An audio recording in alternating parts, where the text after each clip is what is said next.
তাহলে কি যতদিন বিজেপি রয়েছে ততদিন হিন্দু ধর্ম থাকবে? একটু কথাটা শুনুন, আমি কিছু বলবো। 30 কোটি মুসলমানের জন্য 30টা রাজনৈতিক দল তাদের পেছনে লড়ছে, আর ভারতবর্ষে 100 কোটি হিন্দুদের জন্য মাত্র একটাই দল, বিজেপি।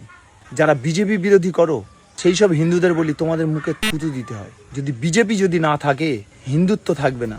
1980-তে 6 আগস্ট বিজেপি পার্টিটা স্থাপিত হয়েছে। তার আগে কোনোদিনও বিজেপি নামক পার্টিটা ছিল না। তাহলে কি হিন্দু ছিল না এই দেশের মধ্যে, এই পৃথিবীর মধ্যে, ভারতবর্ষের মধ্যে? এখন শুধুমাত্র হিন্দু প্রোটেক্টের জন্য বিজেপি পার্টি রয়েছে। কি অসাধারণ মানসিকতা আপনাদের! আপনাকে একটা কথা জানিয়ে রাখি যে যতই ভালো হোক না কেন আপনার বাবা, আপনার মা একটু হলেও যদি বাবাকে প্রশ্ন বিচ্ছেদ না করে, তাহলে কিন্তু আপনার বাবা খারাপ হতে পারে। তাই দেশের মধ্যে পার্টি থাকবে, অপোজিশন পার্টিও থাকা উচিত। আর এই যে ধর্মের কথা বলছেন, মুসলিম, হিন্দু ইত্যাদি, আপনি 630 ইডি তার আগে ভারতবর্ষে মুসলিম নামক কোনো জিনিসটাই ছিল না। আপনাদের এই সমস্ত কথাবার্তার কারণে কিন্তু একটু একটু করে মানুষের মধ্যে একটা ঘৃণাবোধ তৈরি হয়। অনেকে নিজের ধর্ম অর্থাৎ যেটা মেনে চলছে, পূজা পাঠ ছেড়ে দিয়ে নামাজ রোজা করা শুরু করে দেয়, অর্থাৎ ইসলাম অ্যাকসেপ্ট করে নেয়। তাই মিষ্টি ভাষায় কথা বলতে শিখুন, হয়তো ধর্মটা বেঁচে যাবে বা টিকে যাবে। তা না হলে আমি জানি না কি হবে আগামীতে, আমি বেঁচে থাকবো না। তবে যা হবে যেন ভালোটা হয়। কেউ খারাপ মনে করবেন না, বাস্তবটাকে তুলে ধরাটা